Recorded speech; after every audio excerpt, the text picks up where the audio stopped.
Hi, I'm very ill.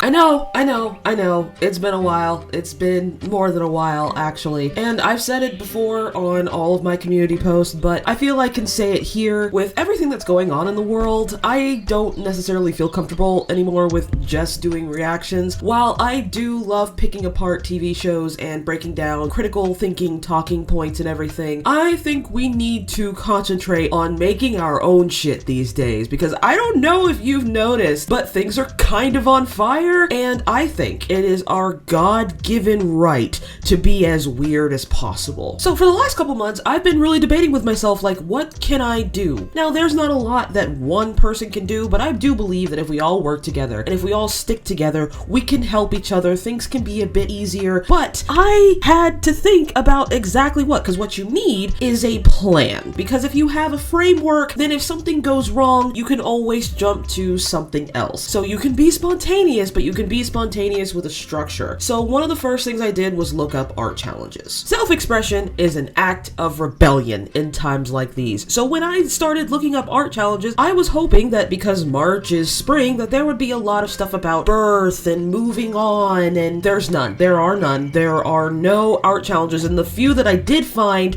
their Instagram pages and DeviantArt pages are gone. So I had to improvise. I'm not a professional artist by any means. In fact, everything I know about art has been pretty much self-taught. And almost all the art I draw is self-indulgent crap. But here's the thing. I love self-indulgent crap. My art is not that good. In fact, it could be kind of bad. But you know what? Bad is fine. And that's what gave me the spark I needed to go to a random word generator, open up an Excel spreadsheet, and make my own damn art challenge. Who else is gonna do it? And maybe, just maybe, if everyone does bad by themselves, we can all do somewhat better together. You know, it's a bit naive, yes, but come on, where would we be without each other? So I made a list of words and I put in a column for any song that I might be feeling that day. I just decided to do something, anything, please. Now, as far as problems that people face with these challenges, like burnout and such, I can't guarantee that that won't happen, but I'm gonna try my best because I owe it to myself. Self-expression right now is more important than ever, so we might as well just be as self-indulgent as possible. So I have a playlist called I Just Be Doing Shit, and if you look at the link below, you can also find the playlist I Just Be Doing Shit. I just put that playlist on shuffle, and I actually ended up playing God's Whisper by Rory. I think that's how you pronounce it. And the first word I ended up with is ash. And my first thought was to,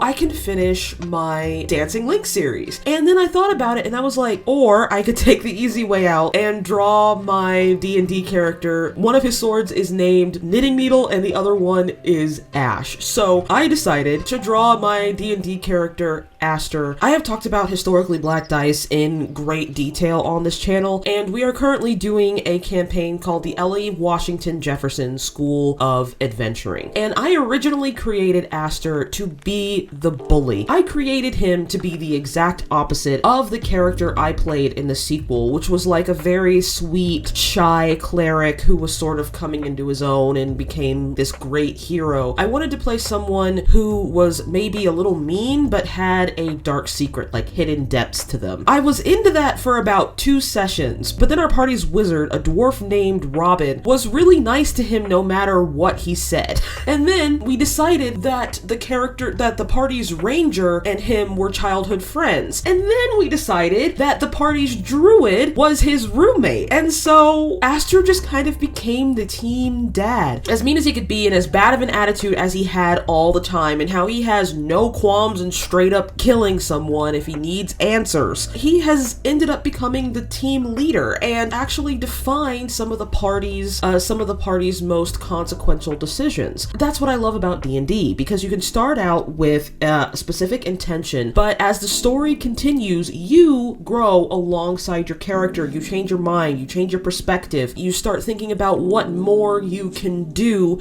to help the story along, and not just help the story along, but to also help the other players players with you have fun. I am not a person who will always try to win D&D. I'm here for the drama. So if I roll a critical failure, bitch, I better fail. If I roll a 3, it better be a result worthy of a 3. I am here for the drama. Aster has died 3 times, once in his freshman year, twice in his junior year. The second time, his girlfriend killed him. So he's been through it. You can tell I was a Gaia Online Bartontown girly, can't you? That's a deep cut for those of you who know that I'm also dating myself. Aster, at the moment, is the longest D&D character I have ever stuck with. This particular campaign at the end of 2021, and we are just getting around to a senior year. All of our characters have just graduated. Some people have left, some people have died. It will be sad to see Aster go. We'll bring him back occasionally because he will come back as a mentor. I do have plans to eventually give him a guild. He will be back, but at the same time, it won't be the same. This being the final year of Ellie Washington Jefferson, I can't wait to see what happens next, but it will be very sad to see him go. I've never done a pose like this. You can probably tell. I based his character off of a specific photo. There's a spider on my ceiling. I'm not turning the camera, but there's a spider on my ceiling. If anyone knows who this guy is, because I need more pictures, I need more face claims, I need help, I need to learn how to draw this man's hair more often. I used another reference. Usually I end up pose tracing. I decided not to do that this time. Unfortunately, he did turn out very long. He's not so much a lanky guy anymore. I'm quite proud of how he turned out. I am very emotionally attached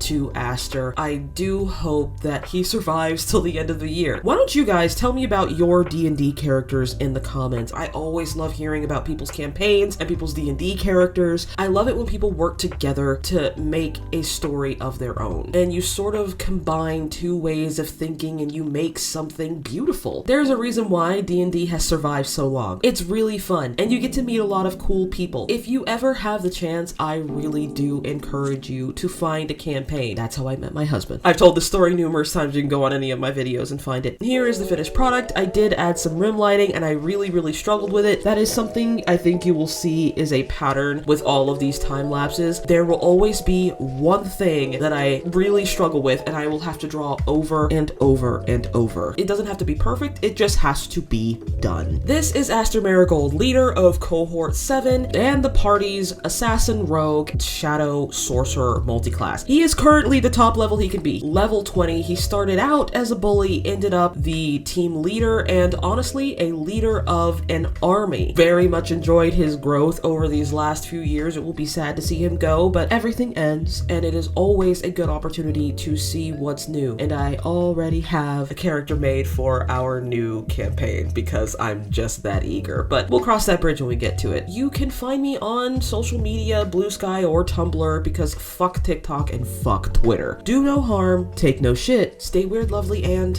happy eating. I'm gonna go take some Robitussin.